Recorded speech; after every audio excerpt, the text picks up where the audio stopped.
Hi, I am Kajer on Wheels, and today I am at Honda to test ride the Honda CB125R.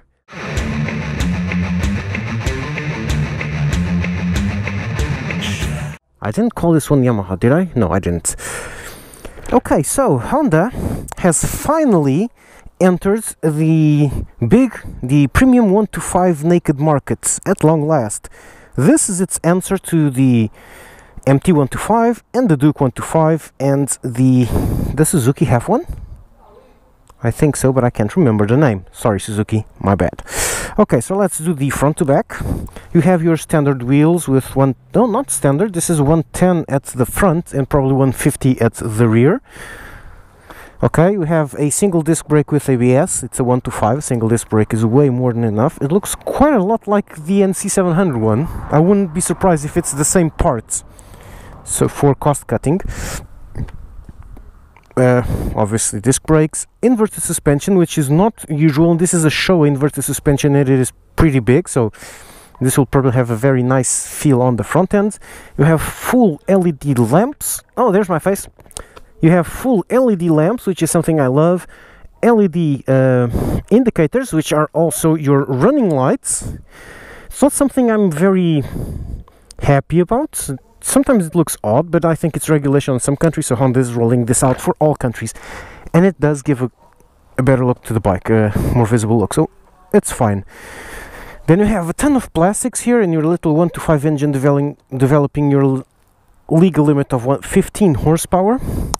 One detail, plastic, and this is actually a covering for the tank which is underneath, so it's not going to break the tank if you drop it to the side, you're going to break the plastic. Your minimalistic foot pegs with no rubber, your underbody exhaust, that is the norm nowadays, they like it. Minimalistic body to the bike with just trellis. It's not body, well, you know what I mean. A machine swing arm instead of just the cost-cutting bar it usually is. More, what else we have here? Obviously chain drive, and that's about it. Let's take a quick look at the dash. These buttons, as is standard for Honda, are very high quality. Everything looks pretty good. Where's the horn? Oh, the horn is this big one, inverted like is the norm for Honda nowadays. And the push to pass and this button I don't quite like. I much prefer the new Suzuki system. Okay, so let's look at the dash, which looks like a little tablet. You have a shift indicator. You have two buttons here for nearly out of fuel, for average fuel consumption 3.7. Man, they've been running around on this one. Oh, fuel consumption for all the trips. I don't know what that is. I think that's time. Yes, this looks like a chronometer. Hours, minutes and seconds. Cool for the race. Liters, and you have your onboard computer with your consumption, average, liters per hour, etc. Let's go for the average. Let's reset the average. Oh, 2.7 is the average. Cool. So you know what the fuel consumption of this one is going to be? In total, 2.7. You have your gear indicator and a side stand warning here. These look good, but I'm always afraid of these inverted colors on the dash being really poor to see under sunlight, but we'll see about that. Let's see how this goes. Cool car. So let's go straight into the test track. Today's Saturday, so I am going to run into some cyclists, but since Sunday is traditionally the bikers' day, I'll have to give them some extra leeway. So this is a little 125. Thing is, just like the Duke, this isn't really a 125. This is actually a 300, because there's a 300cc version of this, which is exactly the same except for, well, the engine and obviously the transmission, the chain and the exhaust. But okay, so they just took the chassis, suspension, etc. and just put a little 125 engine on it. So this feels bigger than your normal 125, which is good. Doesn't feel super light and, well, unstable or unsafe. Let's try braking hard like this. Good ABS, good enough brakes, but something weird. I think I broke wrong. I didn't put enough pressure, I think. I was expecting more bite, but I don't think I pressed enough. Still getting used to her. Again, she's also very young. It's still got the original oil in, and so the engine feels stiff. It doesn't feel as fast as it should be. It should be just as fast than my RC125, and it just isn't. And the engine just is too new yet. Only 1,000 kilometers. It's very easy because I went on the RC125 to Honda to grab this one, and it's very easy to see the differences between an already running engine and a brand new one. Very, very easy, completely obvious.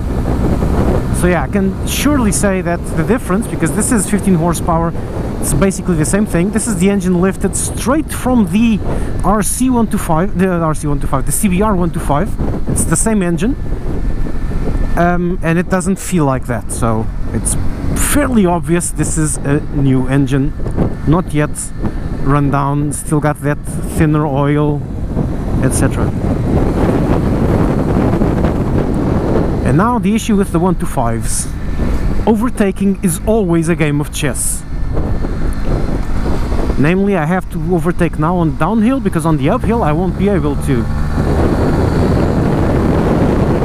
I'm doing it as fast as I can. It's a 125. It's never going to be spectacularly fast. That being said, this one is going to be just about as fast as they come, because the engine is at the top of the range, 15 horsepower. And don't do that. The engine's at the very top, and it's a premium one, so that's all it's going to offer. A bit concerned about these water puddles here. See, 88, and it keeps the 88 in 5th, which is not that bad. It's going to 4th. I'm going to climb all of this in 3rds for sure. See, I can talk like an F1 driver. Okay, let's see. This suspension setup is great for in town, in here. It is a very agile and light bike, and as such it's never going to be very stable on these long winding corners. But it is stable enough. It doesn't scare. Any input can make it change direction. It's really easy to change direction on this. But it's not that kind of what are you doing bike. It's more like, oh, you are doing what I asked you to, even though I didn't actually mean it. Dude. I hope this isn't oil here in the middle. I think it is. Let's try to avoid it. Oh, man, a van. Let's try knee out. Bend, bend, bend, bend, bend, bend, bend, full throttle. Okay, I have more fun on my RC125, but that is a sport bike, even though it's a 125, okay? But this one is fun enough. Thing is, can't quite overtake uphill on this one. It's just something that's not gonna happen, not here. Drats. Okay, onwards. It's a very, very light. It's a 125, so it's obviously going to be very light, much lighter than the RC, because the RC is a sports bike again. That's why it's a bit more fun in these twisties, and it's more stable because the steering is heavier. This steering is much lighter, so it's more agile for in traffic commuting, way more agile in traffic. The RC can be a bit there, even though it's a 125. It's a great little thing, so I'm gonna have to do the downhill too.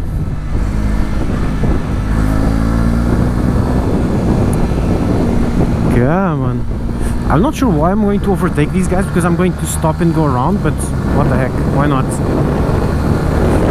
There's a shift light which is programmable, thankfully, because it's very silly at the moment. Any kind of high revving and it will start blinking, or solid like it is now. Starts blinking 7.5, because it's in the run-in phase basically, but then you can program it to something actually normal. So I'm going to just go around, even though I'm blinking the wrong way. Sorry car, my bad, I did something very stupid. I was very annoying, I'm very sorry. Let's go. I'm not going to be able to catch those guys, which we just crossed, because they're on bigger bikes. But let's see, let's see. Let's try it out. Jury's not out yet on the stableness of this in the corners, nor on under the braking. I'm going to do a normal brake, a normal emergency brake with 2 fingers, just the way I would expect someone to brake under an emergency, like as soon as I pass this post like this. Oh, it works very well. Good brakes. If you go on emergency and just clamp onto the handlebar, it'll brake very well. You don't actually feel the ABS, it just works. It just feels like you're braking normally and not locking up, and that's it.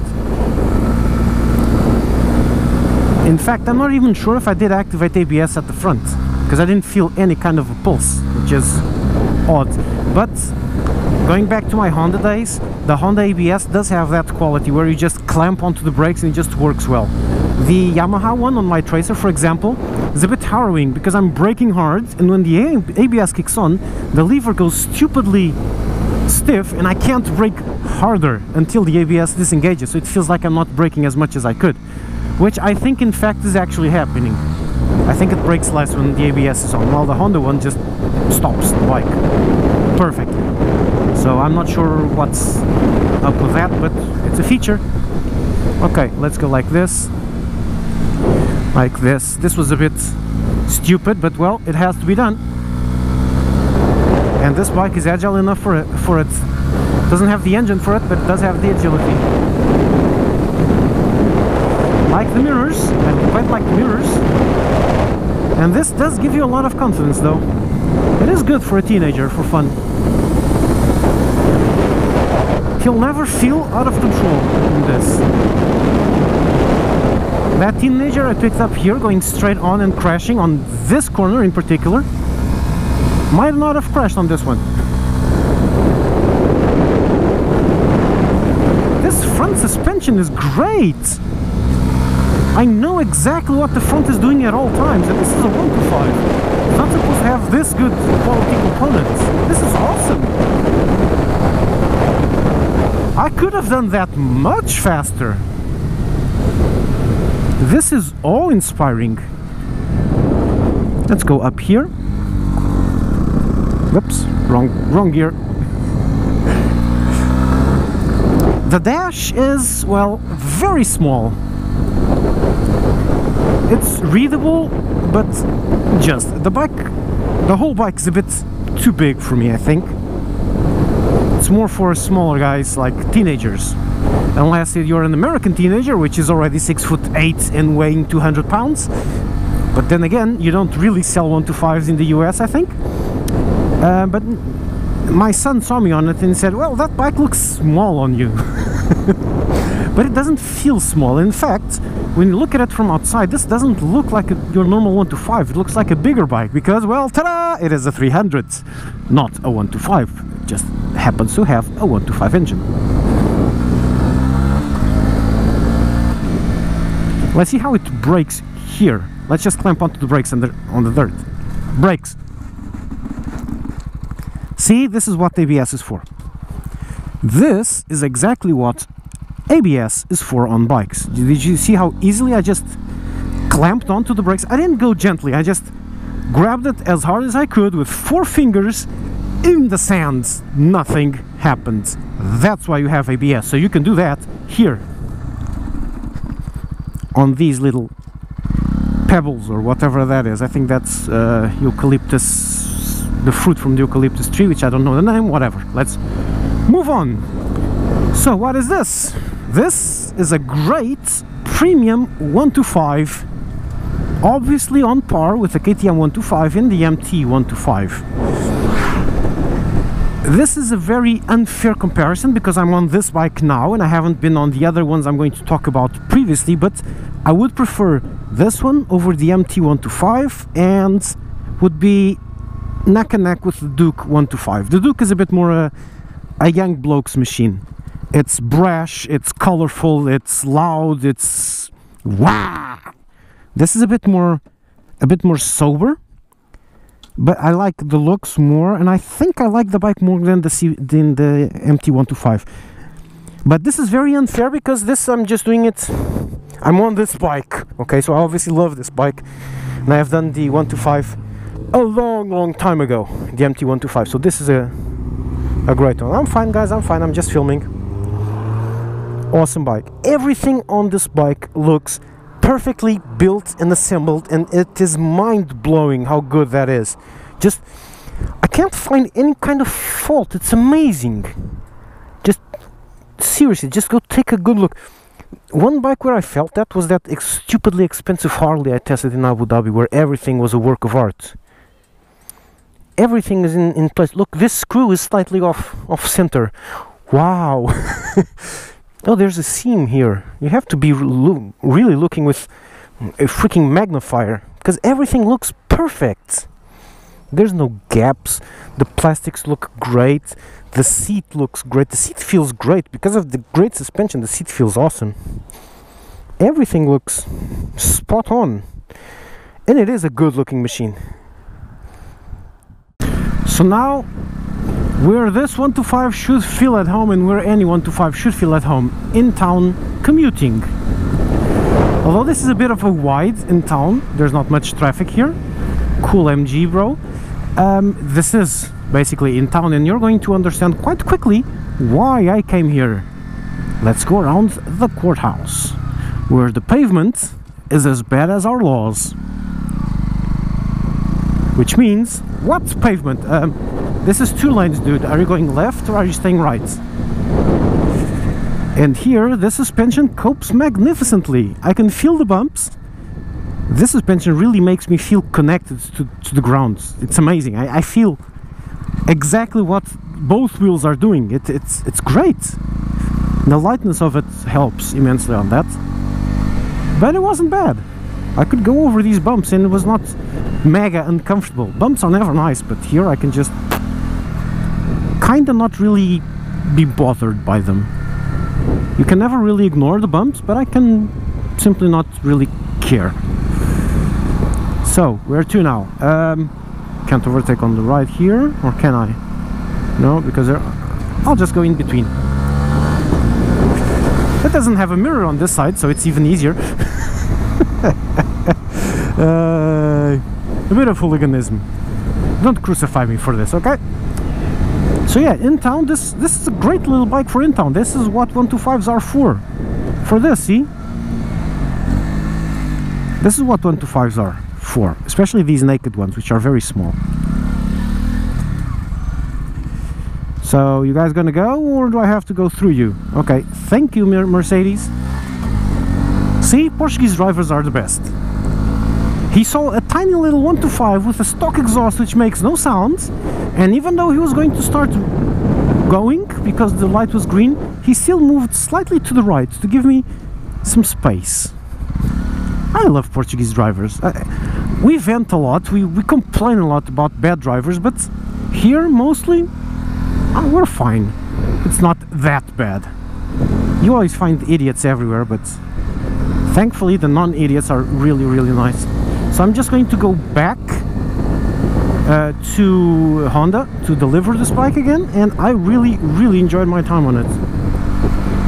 It's a fantastic little 125. The engine feels weak because it's still on the run-in phase, but it's very smooth. It likes the revs. It's very revvy. It's a 125 engine, so it's a 125 engine, so it's never that fast, but it does bring a smile to your face, which is the purpose. The speed won't bring a smile to your face, but the bike itself will. It's a lot of fun, especially on tighter twisties, tighter turns, and commuting. It's perfectly comfortable. The seat is very comfortable, even though it's on the hard side. For a long trip you might want to invest on something a bit plusher. But after 1 hour riding or so, yeah, 1 hour riding, still no issues, but I am beginning to feel that my butt is getting a tiny bit sore. So I would say that any ride over 2 hours on this will make you have to stop.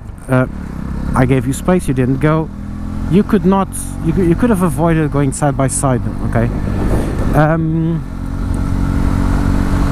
After 2 hours you will want to stop on this one, which is fine, okay? It's not a bike to do the Portuguese end-to-end on, but it is a bike to be able to go, I don't know, 100 kilometer trip for reasons. Fun, mostly. Most likely. I'm trying to get to the front of the queue, which I'm going to do like this. That guy is a really poor driver, because he just almost ran into me, even though he saw my maneuver. That was a bit bad though. Let's go.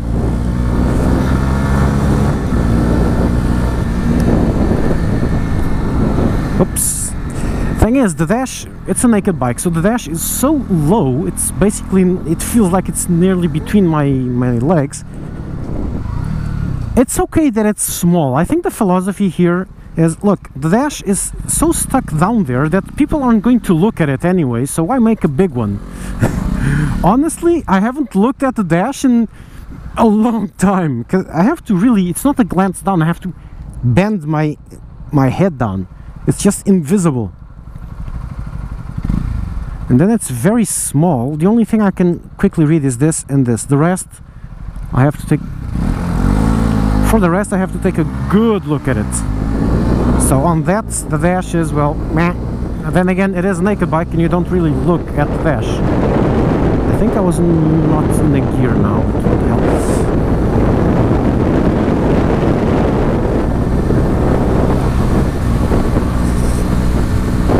Corner going from downhill to uphill under bad pavement, leaned over under full acceleration, no issues. The only thing that could be worse is this corner going the other way around, because it's uphill to downhill, so the bike goes light, but whatever. Great little bike, I love it. It's obviously it's normal that it's this good because of the price tag. This is a 4,300 euro bike, and it's at that price range for a 125, it had better be something special, and it is. Okay, no surprises there. Everything works as it should. Everything does exactly what it should. The suspension is great. The engine is, well, a 125. Brakes are very good. And yeah, well done, Honda. Very well done, Honda. And so that's it. You're out.